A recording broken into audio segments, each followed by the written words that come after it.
बेटियों को संस्कार दीजिएगा। आज शादी के बाद स्त्रियां मांग नहीं भरती। आप मांग भरते हैं? सही, आप सब लोग मांग भरते हैं? कितने लोग मांग भरते हैं शादी के बाद? हाथ उठाओ। आप नहीं भरते? कभी कभी।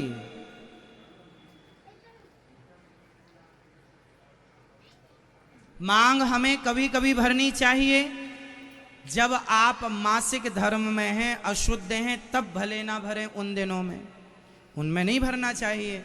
बाकी समय हमें हो सके तो मांग भर के रखना चाहिए। आप रोज नहीं, ठीक है, जब आप श्रृंगार करें अपना तो मांग दिखनी चाहिए। आजकल शादी के बाद भी ना तो मांग भरती हैं कुछ महिलाएं, मांग भरेंगी तो जरा सा किसी को दिख ना जाए। छिपाना है। क्यों छिपाना है? ये चोरी है क्या? आपने कोई जुल्म किया है, कोई पाप किया है? शादी करके कोई पाप कर लिया, छिपा रहे हैं, नहीं कोई देख ना ले कि हम शादीशुदा हैं। माता सीता लंबी मांग भर रही थी। हनुमान जी ने कहा, ये क्या है माँ? बेटा, तुम्हारे भगवान की लंबी आयु के लिए ये नारी का श्रृंगार है, इसलिए मैं पूरा श्रृंगार कर रही हूं अपने पति देव की लंबी आयु के लिए। तो हनुमान जी ने कहा, इतना सा सिंदूर लगाने से राम जी की आयु लंबी होगी तो मैं पूरे शरीर में सिंदूर लगाऊंगा। तब से हनुमान जी को सिंदूर पूरे शरीर में चढ़ाया जाता है। तो मांग थोड़ी ठीक ठाक भरा करो।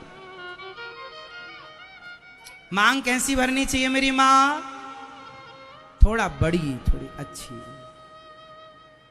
मांग भरना अच्छा है या बुरा है? तो भरेंगे मांग। मांग भरा करिए। आजकल शादी के बाद स्त्रियां चूड़ियां नहीं पहनती। कुछ एक हाथ में चूड़ी, एक हाथ खाली। चूड़ी थोड़ी है, घड़ी है। वो घड़ी और चूड़ी में अंतर है। मेरी मां, बेटी चूड़ी नहीं पहन रही है तो गलती बेटी की नहीं है। मां को चाहिए था कि थोड़ा समझाती, संस्कार देती। कहावत कहते हैं कि भगवान दुश्मन की बेटी का हाथ खाली ना करे। हाथ खाली जब तक पति जिंदा है, स्त्री का हाथ खाली होना अपशगुन माना जाता है। हाथ खाली का मतलब है, हाथ खाली किसका होता है? विधवा का हाथ खाली होता है। हाथ खाली है मतलब विधवा है। सौभाग्यवती नारी हाथ खाली करके रखे। आपका हाथ भी खाली है और आप ये भी चाहें कि हमें कोई सौभाग्यवती कहे। अरे कोई पंडित जी के पास जाना, और जब हमारे पास कोई आता है, महाराज जी आशीर्वाद दो, तो पहले हम उसकी मांग और हाथ की चूड़ियां देखते हैं। यदि हाथ की चूड़ियां हैं और मांग है तब सौभाग्यवती का आशीर्वाद देते हैं। और पति है ही नहीं तो फिर सौभाग्यवती का आशीर्वाद क्या दें? पता तो चले ना कि तुम सौभाग्यवती लायक हो कि नहीं। मतलब जो श्रृंगार है, चूड़ी श्रृंगार है। मांग, आजकल महिलाएं मंगल सूत्र तक नहीं पहनती। इतना भी 21वीं सदी में आप देखो, आगे जाएं, बढ़ें, मॉडल बन के रहें, पर संस्कार छोड़कर आप मॉडल बने तो ऐसा क्या? आप सिद्ध क्या करना चाह रहे हैं? संस्कारों को छोड़ के आप चाहते क्या हैं ये बताइए। क्या बनना है आपको? जमाना आपको लाइक करे, जमाना पसंद करे, तो कब मांग में सिंदूर होगी तो जमाना आपको पसंद नहीं करेगा। वो जमाना पसंद हमें क्यों करे? हमारा पति हमें पसंद करता है, इससे ज्यादा हमें किसी से क्या पसंद करवाना। नारी को उसका पति उसे पसंद करे ये अच्छा है, जमाना आपको पसंद करे इसकी चाहत नहीं है। हमारे यहाँ घूंघट परंपरा थी, नारियां सिर ढककर रखती थी, अब नहीं है। नहीं होना चाहिए, कोई जोर जबरदस्ती नहीं है, पर घूंघट परंपरा क्यों थी? पतिव्रता नारी अपने सिर को ढक कर इसलिए रखती थी कि हम पतिव्रता नारी हैं, हमें देखे तो केवल हमारा पति देखे, हमारे पति के सिवा हमें कोई ना देखे, इसलिए घूंघट परंपरा थी। लेकिन आजकल की तो बस पति को ना दिखाकर सबको दिखाती है। पति जब पास में रहेगा तो बनी रहेगी भूतनी, और घर से बाहर निकलेगी तो हीरोइन बन जाएगी। किसे दिखाना चाह रही हो तुम अपनी सुंदरता? अरे पति के लिए श्रृंगार किसके लिए होता है? बताओ, श्रृंगार नारी किसके लिए करती है?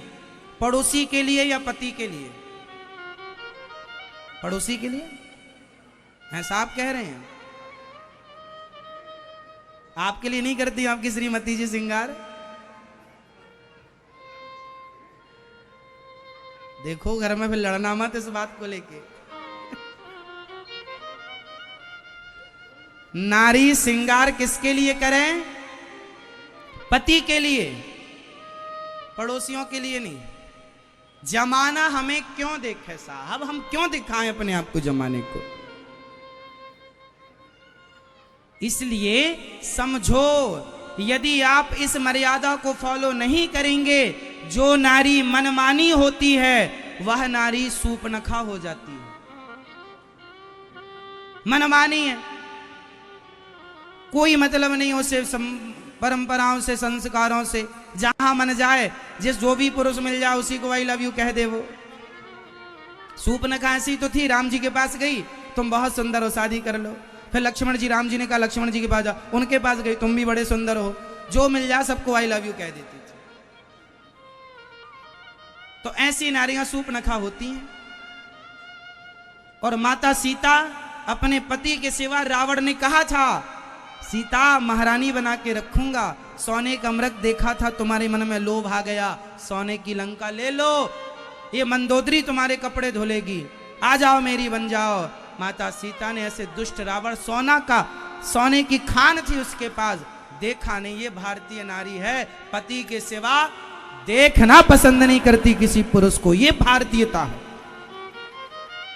ये विदेशी कल्चर है सूपनखा वाला, कि बस अपने पति, सूपनखा का पति था, मर गया था, विद्युत जिह्वा नाम था, वो सबसे यही कहती फिरती थी मैं कुंवारी हूं। मांग भरती नहीं थी, चूड़ी उड़ी पहनती नहीं थी, सबसे कहे मैं कुंवारी हूं, जबकि शादीशुदा थी। तो आजकल कुछ महिलाएं ऐसी हैं, शादी के बाद भी एक गाना गाती हम तो कुंवारी हैं। इसलिए बेटियों को थोड़ा संस्कार दे दो मेरी मां, काम आएंगे। हमारे देश में नारियां पतिव्रता नारियां हुई हैं। माता अनुसुईया कौन थी? बोलो, पतिव्रता।